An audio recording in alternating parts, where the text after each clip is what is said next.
Hello বন্ধুরা, অনেক দিন থেকেই অপেক্ষা করছিলাম একটা ভিডিও ব্লগ বানানোর জন্য। তো চলে এলাম শিমুলিয়া মিশন গির্জাতে। শিমুলিয়া মিশন গির্জাটি যশোর জেলার জিগরগাছা থানায় অবস্থিত।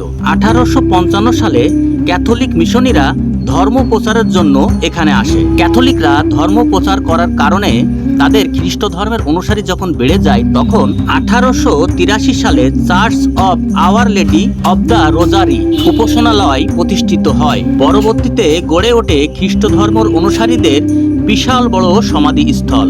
তো বন্ধুরা, আপনাদেরকে দেখাতে যাচ্ছি খ্রিস্ট ধর্ম অনুসারীদের মিশন গির্জা এবং হাজার হাজার খ্রিস্ট ধর্ম অনুসারীদের সমাধিস্থল।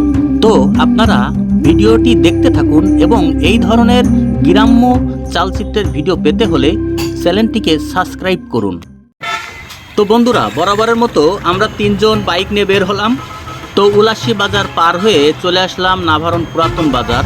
তো পুরাতন বাজার থেকে আমরা চলে যাব উত্তর দিকে, অর্থাৎ আকিজবিড়ি ফ্যাক্টরির পাশ দিয়ে যে রাস্তা চলে গেছে ঢাকাপাড়ার দিকে। তো আমরা ঢাকাপাড়ার উদ্দেশ্যে ঢাকাপাড়ার দিকে যাচ্ছি। তো উলাসী গ্রাম থেকে আমরা তিনজন শিমুলিয়ার উদ্দেশ্যে রওনা দিয়েছি।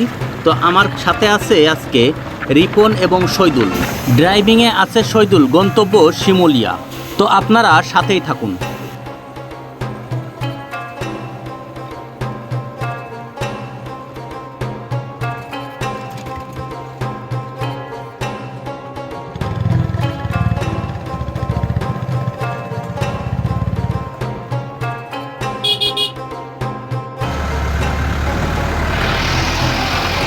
বন্ধুরা, প্রথমত বৃষ্টি চলে এসেছে, যার কারণে আমরা এক চায়ের দোকানে বসে আছি। তো আমরা আসলে কিছুটা ভিজেও গিয়েছি। তো এটা হলো ঢাকাপাড়া, এই জায়গার নাম ঢাকাপাড়া। তো আমরা এই ঢাকাপাড়ায় অবস্থান করছি এক চায়ের দোকানে বসে। বৃষ্টি কমে গেলে আমরা অবশ্য শিমুলিয়ার উদ্দেশ্যে আবার রওনা দেব।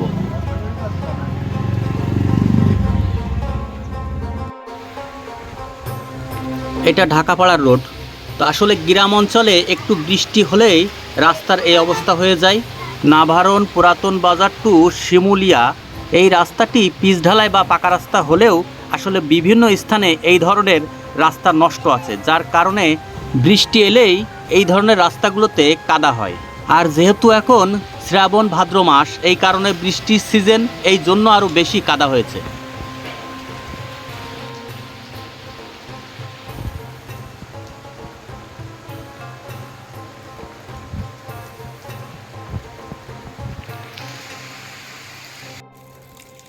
বৃষ্টির ভিতরে বেড়াতে যাওয়া একটা সুন্দর মুহূর্ত, কারণ ওয়েদারটা বৃষ্টি আচ্ছন্ন হলেও গ্রাম্য পরিবেশটা খুবই মনোমুগ্ধকর ও সুন্দর দৃষ্টিনন্দন করে তুলেছে।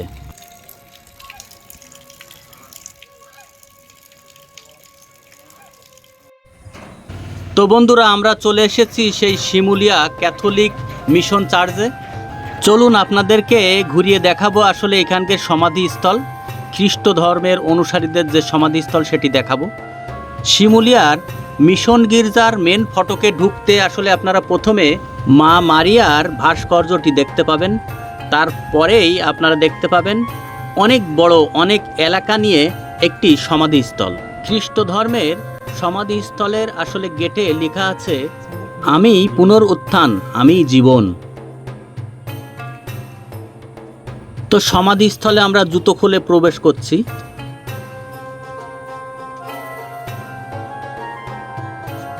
বন্ধুরা, ভিতরে প্রবেশ করেই যেন কেমন একটা অন্যরকম অনুভূতি নিজের ভিতরে হচ্ছে, কারণ এত কবর এর আগে আমি কখনো দেখিনি।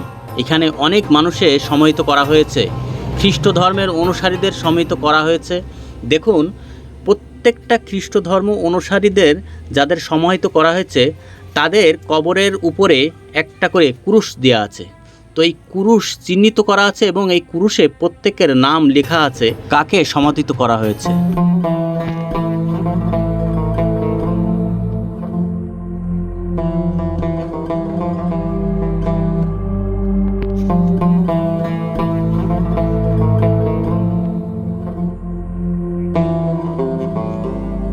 অবশ্য আমাদের ভাগ্য ভালো যে আমরা একজন গাইড পেয়েছিলাম।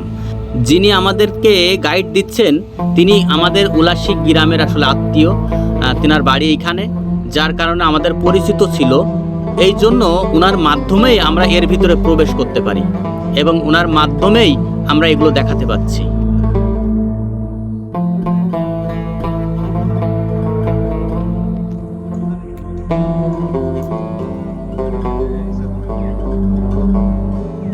সমাধিস্থলের ভিতরে আপনারা যে বিল্ডিংটি দেখতে পাচ্ছেন, এটা আসলে মৃত ব্যক্তিদের শেষ বিদায় জানানোর জন্য এখানে রাখা হয়।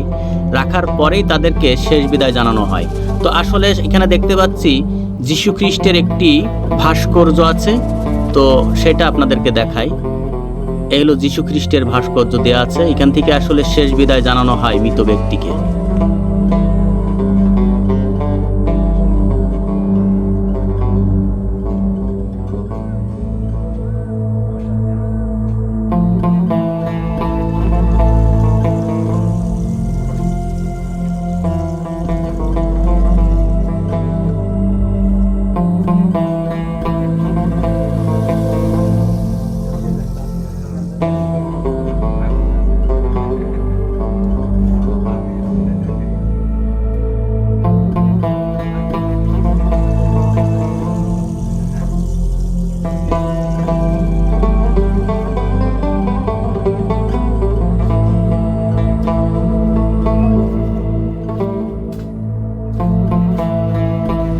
একটা জিনিস দেখুন, এখানে কত মানুষকে সমাধি দেওয়া হয়েছে, হাজার হাজার মানুষকে এখানে সমাধি দেওয়া হয়েছে।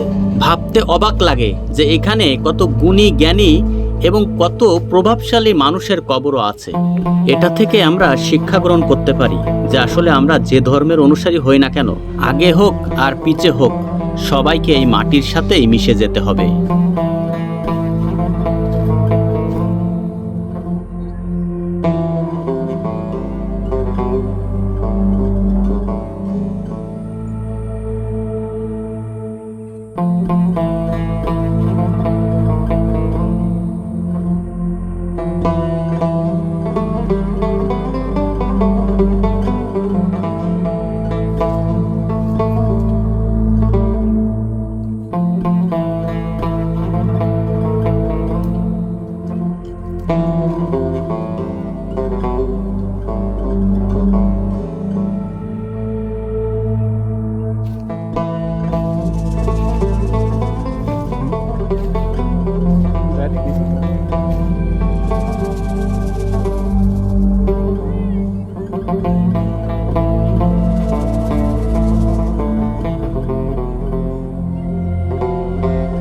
আমাদেরকে যে দাদা গাইড দিচ্ছেন উনি বলছিলেন এই জায়গায় নাকি যীশু খ্রিস্টের একটি ভাস্কর্য ছিল, তবে ভাস্কর্যটি এখন আর নাই, পরবর্তীতে হয়তো আবারও দেয়া হবে।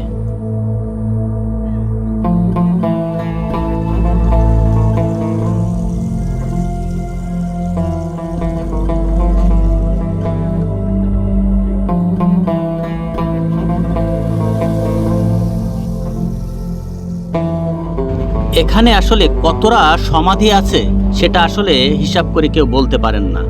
কারণটা হলো এখানে সমাধির উপরে সমাধি দেওয়া হয়েছে এবং একথাও শোনা যায় আমরা যে রাস্তা দিয়ে হেঁটে যাচ্ছি রাস্তার নিচেও নাকি সমাধি আছে। তো আসলে সঠিকভাবে কেউ বলতে পারে না কত হাজার এখানে সমাধি আছে।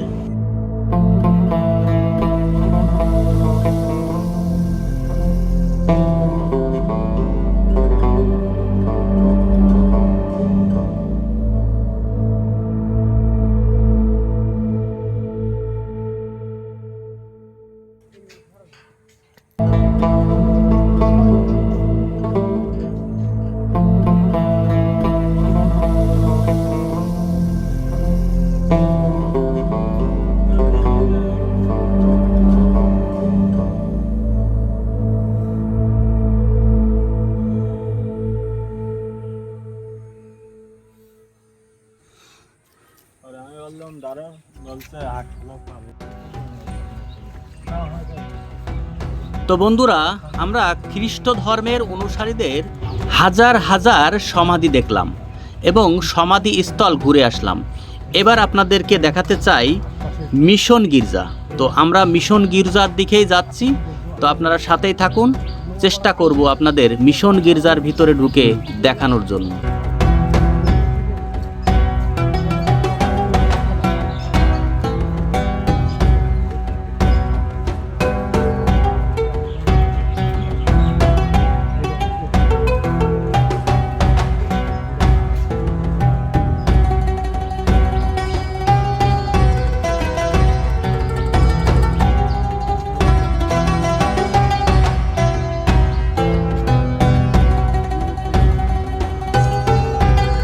বন্ধুরা, আমরা আসলে পারমিশন পেলাম না, ভিতরে ঢোকা নিষেধ।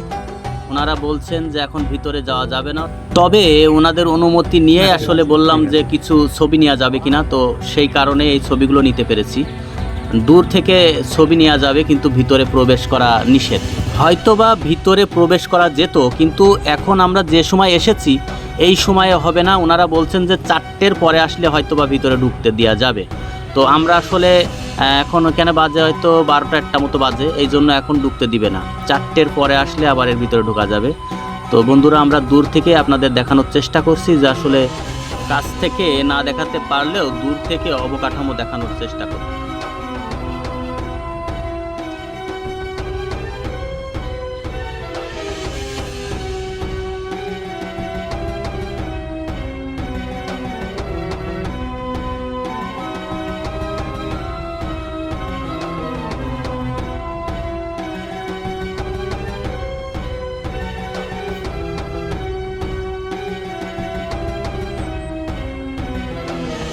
দূর থেকে একটা ভাস্কর্য দেখতে পাচ্ছি, অবশ্য যীশু খ্রিস্টের কোনো ভাস্কর্য হবে হয়তো, তো সেইটা দেখতে পাচ্ছি, ভাস্কর্যটি দেখানোর চেষ্টা করছি।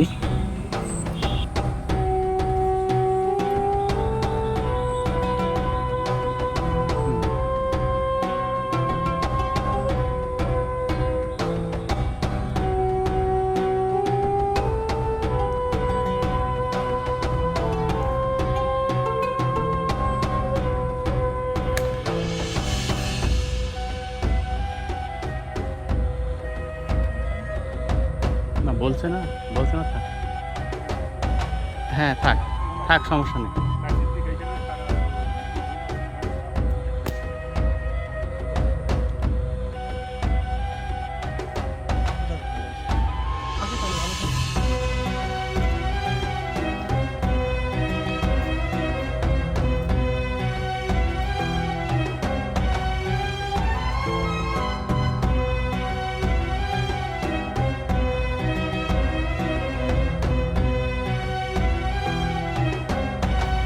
এটা হচ্ছে সেন্ট লুইস প্রাথমিক বিদ্যালয়। এটা স্থাপিত হয় 1887 সালে।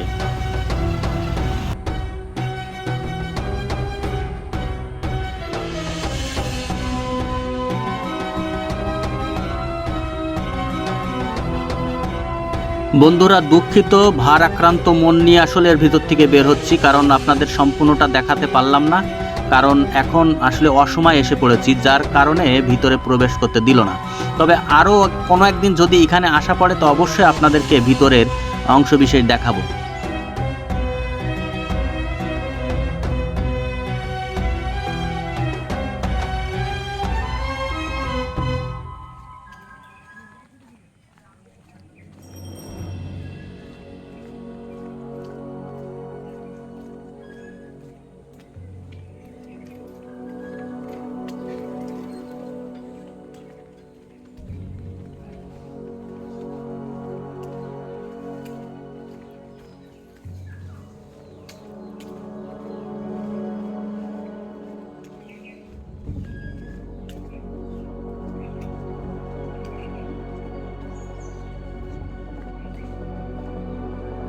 তবে যেটুকু সময় এখানে এসেছি, এতে করে বুঝতে পারলাম যে এই এলাকার মানুষ আসলে খুবই শান্তশিষ্ট এবং শান্তিপ্রিয়, আর খুবই বিনয়ী ও আন্তরিক। আসলে এরা শান্তিপ্রিয় বলেই এই এলাকায় শান্তি বিরাজ করে।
ওখানে যাবি?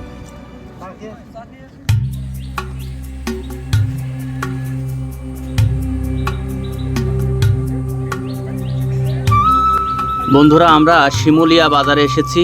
আসলে আমাদের যে দাদা গাইড দিচ্ছিলেন উনি খুবই আন্তরিক। দাদা আসলে আমাদের জোর করে চা খাওয়ানোর জন্য নিয়ে এসলো শিমুলিয়া বাজারে।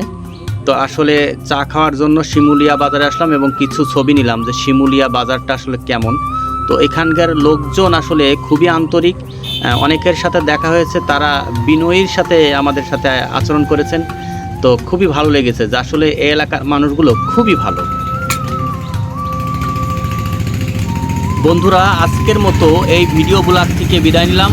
তবে পরবর্তী কোনো ভিডিও আবার আপনাদের সামনে নিয়ে আসবো, সেই প্রত্যাশায়। ধন্যবাদ সবাইকে, ভালো থাকবেন।